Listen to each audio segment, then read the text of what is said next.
இந்த படத்தை ஃபஸ்ட்டு நான் பார்க்கும்போது என்ன ஃபீல் பண்ணேன்னா ஒரே தண்ணி தம்மு பொய் எப்படிலாம் சொல்லலாம் வாழ்க்கையில் அப்படின்ற மாதிரி தான் இருந்தது. அந்த படத்தில் அவர் சொல்கிற பொய்யெல்லாம் பொண்ணு சக்ஸஸாக இருந்தால் தான் இந்த பொண்ணுங்களாம் இருப்பாங்க, இல்லைன்னா போயிடுவாங்க, அதனால தான் போயிட்டா, நீ சக்ஸஸ் இல்லை அதனால தான் அவள் போயிட்டா அப்படின்னு சொல்கிற மாதிரி காமிச்சோடனே நான் கூட ஃபீல் பண்ணேன், என்ன இது வழக்கமாக காட்டுறது தானே, பொண்ணுங்களையும் இப்படி தான் காட்டுவாங்க, வேறு வேலை இல்லை. அதுக்கான இதுவும் அவங்க பண்ணியிருப்பாங்க செகண்ட் ஹாஃபில். அதை நியாயப்படுத்துகிற மாதிரி அந்த பொண்ணு ஏன் போச்சு, யார் பக்கம் தப்பு இருக்குது அப்படின்ற மாதிரி நியாயப்படுத்துகிற மாதிரி அந்த டிராகன் கேரக்டரே வந்து சொல்கிற மாதிரி அவங்க பண்ணது ஒரு நல்ல விஷயமா பார்க்குறேன் நான்.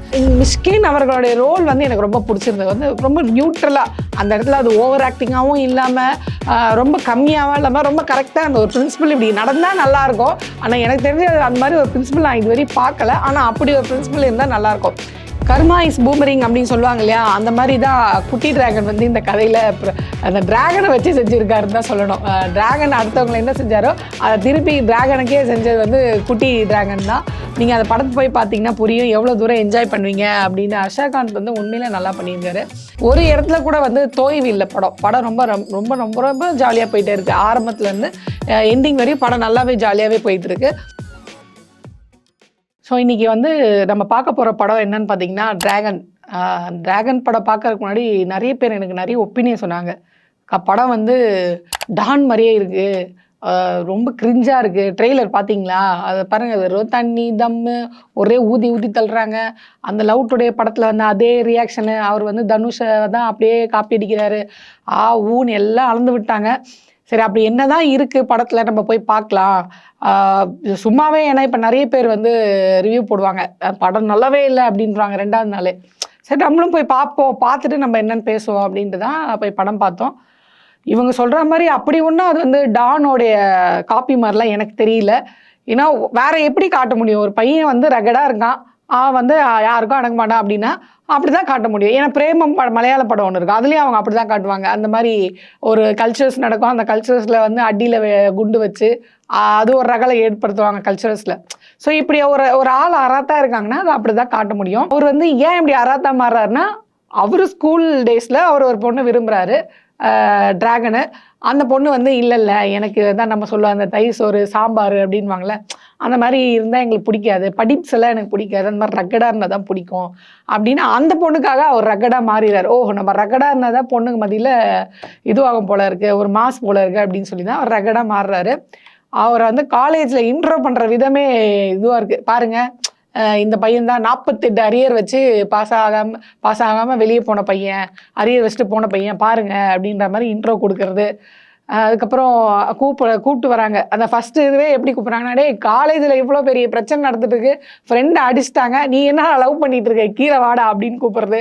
இதுக்கெல்லாம் வந்து பயங்கரமாக என்ஜாய் பண்ணி பார்த்துட்டு இருந்தாங்க. ஃபர்ஸ்ட் ஆஃப் போகிற பார்த்தோன்னே நானும் நினச்சேன், என்னடா படம் இப்படி இருக்கு, ஒரு வேளை மிஸ்லீட் பண்ணுறாங்களோ 2K கிட்ஸை, எல்லாத்தையுமே நியாயப்படுத்துகிற மாதிரி இருக்கே, படிக்கிற பையனை போய் என்னடா படிக்கிற அப்படின்ற மாதிரி இது பண்ணுறது.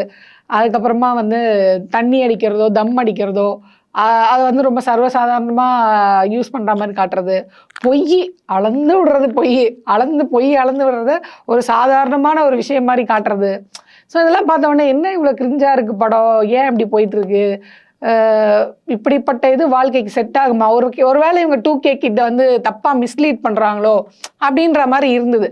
ஆனால் இதையெல்லாம் வந்து அந்த படத்தோடைய இடைவேளை வருது பார்த்தீங்களா, அந்த இடைவேளையில் ஒரு ட்விஸ்ட் நடக்குது.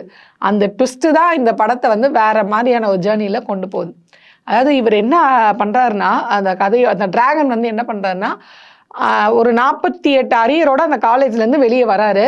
வெளியே வந்தவரை வந்து அவங்க கேர்ள் ஃப்ரெண்ட் வந்து பிரேக்கப் பண்ணிடுறாங்க. ஏமா நீ தானம்மா இப்படி ரக்கடான பாய் பிடிக்கும்னு சொன்னேன், இப்போ ஏமா என்னை பிரேக்கப் பண்ணுற அப்படின்னு கேட்டதுக்கு, இல்லை ரக்கடெல்லாம் லவ் பண்ணதான் செட் ஆகும், கல்யாணத்துக்கு அது செட் ஆகாது சார், கல்யாணம் பண்ணனா சில சக்ஸஸ் தேவைப்படுது, ஸோ இனி வந்து உன்னோட என் லைஃப்பை நான் ட்ராவல் பண்ணால் நான் ஃபெயிலியர் ஆகிடுவேன், அதனால் என்னை விட்டுடு.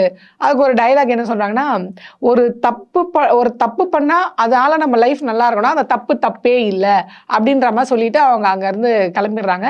ஸோ இந்த திடீர் பிரேக்கப், அதாவது ஒரு பொண்ணு நம்மளை விட்டுட்டு போயிட்டாலே திடீர்னு அப்படின்ற அந்த பிரேக்கப் வந்து அவருக்கு தாங்க முடியல. அதுக்கான காரணமாக என்ன இருக்குன்னா, அந்த பொண்ணு கிட்டத்தட்ட ஒரு 1 லட்சம் மேலே சம்பாதிக்கிற ஒரு வெல் செட்டிலான பையனை வந்து சக்ஸஸ்ன்னு சொல்லிட்டு போயிட்டாலே. ஸோ எப்படி குறுக்கு வழியில் போய் நான் அந்த 1 லட்சத்தை சம்பாதிக்கணும் அப்படின்னு அவர் நினைக்கிறாரு. அவர் நினச்சா மாதிரியே போகிறாரு. அந்த மாதிரி போய் எல்லாமே செட் ஆகி வருது. அவருக்கு வந்து சம்பாத்தியம் கிடச்சிருது, 2 லட்சம் சம்பாத்தியம் கிடச்சிருது. அதுக்கப்புறமா ஒரு பெரிய இடத்துல பொண்ணு கிடச்சிருது, காரு, வீடு, இப்படி எல்லாமே அவருக்கு செட் ஆகி வந்துருச்சு. செட் ஆகி அவர் ஒரு நல்ல நிலைமைக்கும் போகிறாரு. அப்போது வந்து நம்மளுக்கு ஒரு தோணுது, என்ன இந்த மாதிரி அப்போ ஃப்ராடு பண்ணி ஒருத்தர் வந்துட முடியுமா அப்படின்னு பார்த்தா ப்ராக்டிக்கலாக அது இது இல்லை. ஸோ இந்த ஏஜிஎஸ் காலேஜோட பிரின்சிபல் தான் இவருக்கு வந்து அங்கே ஒரு செக்கு வைக்கிறாரு. இந்த முன்னேற்றத்துக்கெல்லாம் ஒரு முட்டுக்கட்டையாக அவர் வந்து அங்கே வைக்கிறாரு. அது என்ன முட்டுக்கட்டைன்னா, இந்த 48 அரியரையும் நீ காலி பண்ணு, இல்லை நான் போய் உன்னுடைய விபியை பார்க்குறேன், உன்னோட சாய்ஸு, நீ பண்ணுறியா நான் வந்து இது பண்ணுறேன், இல்லையா நான் உன் விபி கிட்ட போகிறேன் அப்படின்ற மாதிரி பண்ணுறாரு. அப்புறம் அந்த அந்த அந்த சேலஞ்சை அவர் எப்படி, அந்த டிராகன்ற கேரக்டர் வந்து அந்த சேலஞ்சை எப்படி பண்ணுறாரு, அந்த 48 அரியர் அவர் எப்படி கிளியர் பண்ணுறாரு. ஏன்னா சுற்றி அவருக்கு ஒரே ஆப்பா ரெடியாக இருக்குது. இந்த பக்கம் கல்யாணம் ஃபிக்ஸ் ஆகிடுச்சு, அந்த பக்கம் ஆஃபீஸில் நம்மளுக்கு வேலை கிடச்சிருக்கு, இஎம்ஐயில் வீடு, அந்த கடன், இது அதுன்னு ஓடிட்டுருக்கு. இந்த பக்கம் நான் மாட்டிக்கிட்டேன், யார்கிட்ட, பிரின்சிபல்கிட்ட மாட்டிட்டேன். 48 அரியர் கிளியர் பண்ணலன்னா உன்னோட சர்டிஃபிகேட் பொய்ன்னு நான் சொல்லிவிடுவேன். அப்படி பொய்ன்னு சொன்னால் இது எல்லாமே போயிடும், இந்த இவ்வளோ தூரம் கஷ்டப்பட்டு வந்த எல்லாமே போயிடும். ஸோ இது எப்படியாவது நம்ம இது பண்ணி ஆகணும். அப்போ இந்த 48 அரியரை நம்ம எப்படி கிளியர் பண்ண போகிறோம், அதுக்கு அவர் கொடுக்குற ரியாக்ஷனு, அவர் படுற பாடு, அதெல்லாம் செம்ம ஃபன்னு. ஸோ இந்த 48 அரியரை அவர் எப்படி கிளியர் பண்ண போகிறாரு அப்படின்றது தான் மீதி கதை. அதில் என்னென்னலாம் ட்விஸ்ட்டு நடந்தது, யார் யாரெல்லாம் உள்ளே வந்தாங்க, யார் யாரெல்லாம் வெளியே போனாங்க, அவர் எப்படிலாம் சமாளித்து அந்த அந்த 48 அரியரை கிளியர் பண்ணுறாரு அப்படின்றது ரொம்ப ஃபன்னாகவே அவங்க கொண்டு போயிருக்காங்க. மெசேஜும் வச்சுருக்காங்க.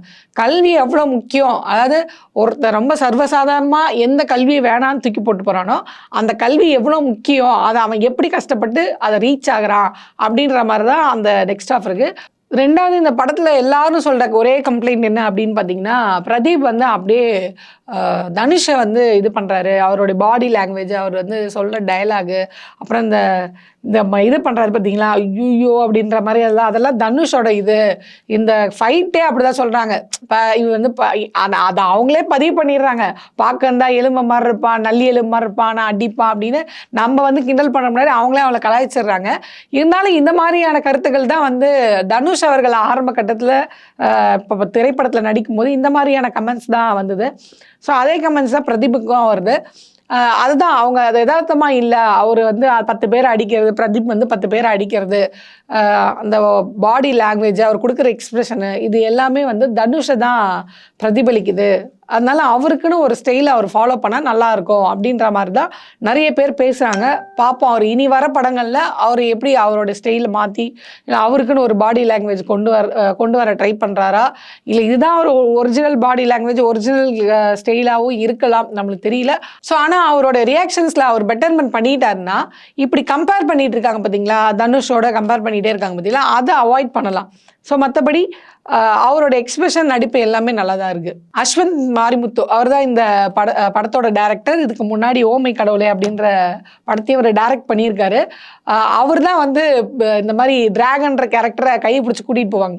இதெல்லாம் ஒன்றும் விஷயம் இல்லைடா, நான்லாம் படித்தா பாஸ் ஆனேன், நான்லாம் எவ்வளோ ஃபோர்ஜரி பண்ணேன், வா உன்னை நான் வந்து கூட்டிகிட்டு போகிறேன் அப்படின்ற மாதிரி அவர் கூட்டிகிட்டு போகிறார். ஸோ அவர் தான் இன்ட்ரடியூஸ் பண்ணுறாரு, பார் இப்படிலாம் ஃபோர்ஜரி பண்ணுறதுக்கான வழி அப்படின்ற மாதிரி. மிஷ்கின் அவர்களுடைய ரோல் வந்து எனக்கு ரொம்ப பிடிச்சிருந்தது. வந்து ரொம்ப நியூட்ரலாக அந்த இடத்துல, அது ஓவர் ஆக்டிங்காகவும் இல்லாமல் ரொம்ப கம்மியாகவும் இல்லாமல் ரொம்ப கரெக்டாக அந்த ஒரு பிரின்சிபல் இப்படி நடந்தால் நல்லாயிருக்கும். ஆனால் எனக்கு தெரிஞ்ச அந்த மாதிரி ஒரு பிரின்சிபல் நான் இதுவரையும் பார்க்கல. ஆனால் அப்படி ஒரு பிரின்சிபல் இருந்தால் நல்லாயிருக்கும்.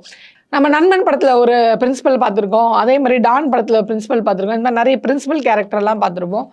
அங்கே கொஞ்சம் கூட குறைய இருந்தால் அந்த மாதிரி ஆகிடும். ஆனால் மிஷ்கின் அவர்கள் வந்து எப்படின்னா ரொம்ப கரெக்டாக அந்த கேரக்டர் வந்து அவர் வந்து ரொம்ப நியூட்ரலாக கொண்டு போயிருக்காங்க. அந்த கேரக்டரை ரொம்ப ஆகும். அதெல்லாம் படத்தில் நிறைய ஸ்டார்ஸ் இருக்காங்க அப்படின்னே சொல்லலாம். அதாவது பிரதீப் ரங்கநாதன், அதுக்கப்புறம் அனுபமா, அதுக்கப்புறம் KS ரவிக்குமார் அவர்கள் மாமனாரா வராரு.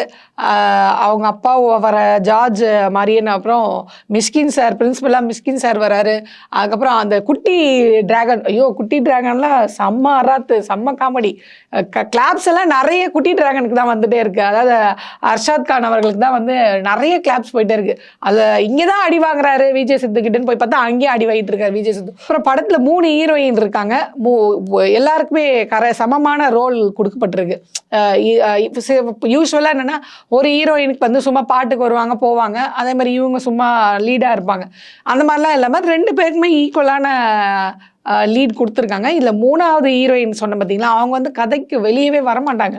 ஆனால் முக்கியமான ட்விஸ்ட் அவங்களால தான் நடந்திருக்கும். லாஸ்ட்டாக தான் அவங்க வந்து கதையில் என்ட்ரியே ஆகுறாங்க. ஆனால் இந்த 2 ஹீரோயினுக்கு கொடுக்காத ஒரு வரவேற்பு அவங்களுக்கு கொடுக்கப்படுது. தேட்டரில் அவ்வளோ விசில், அவ்வளோ சத்தம், அவ்வளோ கிளாப்ஸ், ஓ ஆ அப்படின்ட்டு.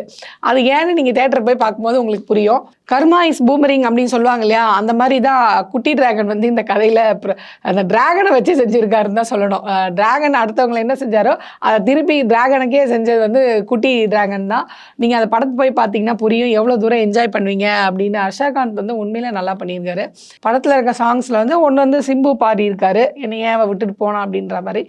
இன்னொன்று வந்து மாட்டிக்கிட்டார் ஒருத்தர். உண்மையிலே அந்த சுச்சுவேஷன் வரும்போது, அதாவது அந்த டிராகன் வந்து அவங்க பிரின்சிபல் கிட்ட மாட்டும்போது நாங்களே அங்கே பாடணும், ஐயோ மாட்டிக்கிட்டார் ஒருத்தர் காப்பாற்றணும் கத்துரு அப்படின்ற மாதிரி தான் நிறைய பேர் அங்கே வந்து வாய்ஸ் ரைஸ் பண்ணாங்க. அதுக்கேற்ற மாதிரி அந்த ஆடியன்ஸோடைய தாட்டை பிடிக்கிற மாதிரி தான் அந்த பாட்டும் அங்கே அமைஞ்சிருது. மாட்டிக்கிட்டார் ஒருத்தர் அவரை காப்பாற்றணும் கத்துரு அப்படின்ற மாதிரி ரொம்ப நல்லா இருந்தது. பாட்டும் வந்து தேவையான இதில் இருக்க மாதிரி இருக்குது. படம் வந்து ஜாலியாகவும் போயிட்டுருக்கு, சேம் டைம் அது வந்து சொல்லவும் சொல்லுது, ஒரு மெசேஜும் சொல்லுது. ஒரு மெசேஜோட ஒரு ஜாலியான படம் அப்படின்னு வேணால் நம்ம எடுத்துக்கலாம். ஆனால் இந்த படம் எந்த அளவுக்கு ப்ராக்டிக்கல் அப்படின்னு பார்த்தா அது வந்து ப்ராக்டிக்கலுக்கு உண்மையிலே நடக்காத ஒரு விஷயம் தான். இது வந்து கண்டிப்பாக ப்ராக்டிக்கலாக நடைமுறைக்கு சாத்தியம் இல்லாதது. ஒருத்தன் வந்து 48 அரியர் வச்சு அவன் வீட்டில் மாட்டாமல் மெயின்டைன் பண்ணுறது, அதுக்கப்புறம் ஒரு போலி சர்டிஃபிகேட் மூலயமா எந்த இதுவுமே இல்லாமல் அவங்க உள்ளே போயிட்டாங்கன்னு சொல்கிறது, அதுக்கப்புறமா வந்து பார்த்திங்கன்னா அந்த 48 அரியரை வந்து எப்படி கிளியர் பண்ணுறதுக்கு ஒரு ஸ்ட்ராட்டஜி காமிச்சிடும். ஆனால் அதில் அவங்க சொல்லியிருப்பாங்க அவர் வந்து இந்த 48 அரியரை வந்து அவர் எப்படி கிளியர் பண்ணாருன்னு. ஆனால் அதுக்கான சொல்கிற நம்பர்ஸ் இருக்குது பார்த்தீங்களா, அது நம்புற மாதிரி இல்லை. ஸோ சில இந்த படத்தை நீங்கள் ப்ராக்டிக்கலாக அப்ரோச் பண்ணிங்கன்னா இதெல்லாம் ப்ராக்டிக்கலில் சாத்தியமா, இதெல்லாம் ப்ராக்டிக்கலில் சாத்தியமானு நீங்கள் படம் பூரா சொல்லிகிட்டே இருக்க வேண்டியதுதான். ஸோ இதை நீங்கள் ப்ராக்டிக்கலாக பார்க்காம ஒரு ஜாலியாக ஒரு என்டர்டெயின்மெண்ட்டாக அப்படின்னு நீங்கள் போய் பார்க்குறீங்கன்னா தாராளமாக போய் பார்க்கலாம். ரொம்ப என்டர்டெயின்மெண்ட்டாக தான் இருக்குது படம். இந்த படத்தை பற்றி ஷார்ட்டாக அப்படி சொல்லணும் அப்படின்னா, ஒரு தப்பு பண்ணால் அந்த தப்பால் நம்ம லைஃப் நல்லா இருக்க போகுது அப்படின்னா அந்த தப்பு பண்ணுறது தப்பே இல்லை அப்படின்னு ஆரம்பிக்கிறது. ஒரு தப்பை பண்ணிவிட்டு அது காலம் பூரா அந்த தப்பை நினச்சி நம்ம கவலைப்படுறோம் பார்த்தீங்களா, அந்த தப்பை நம்ம பண்ணக்கூடாது அப்படின்ற மாதிரி தான் கொண்டு போய் முடியுது. ஸோ அதனால் தப்பு பண்ணாதீங்க, தப்பு பண்ணுறது உங்களை எங்கே கொண்டு போய் நிறுத்தோம் அப்படின்ற மாதிரி அதை வந்து ரொம்ப கரெக்டாக நம்மளுக்கு எடுத்து சொல்லியிருக்காங்க. ரொம்ப சிம்பிளாக சொல்லணும்னா பண்ணாதன்னா பண்ணுவாங்க, சரி பண்ணி தொலை அப்படின்னு விட்டுட்டோன்னா பட்டுட்டு சொல்லுவாங்க, நீ இதை அன்றைக்கே சொல்லியிருக்கலாம், நான் பண்ணாமல் இருந்திருப்பேன், அன்றைக்கே தான்டா நான் சொன்னேன் நீ கேட்கலடா, அனுபவிச்சு திருந்துடா அப்படின்ற மாதிரி தான் இருக்குது இந்த டிராகனோடைய ட்ராவல் இந்த படத்தில்.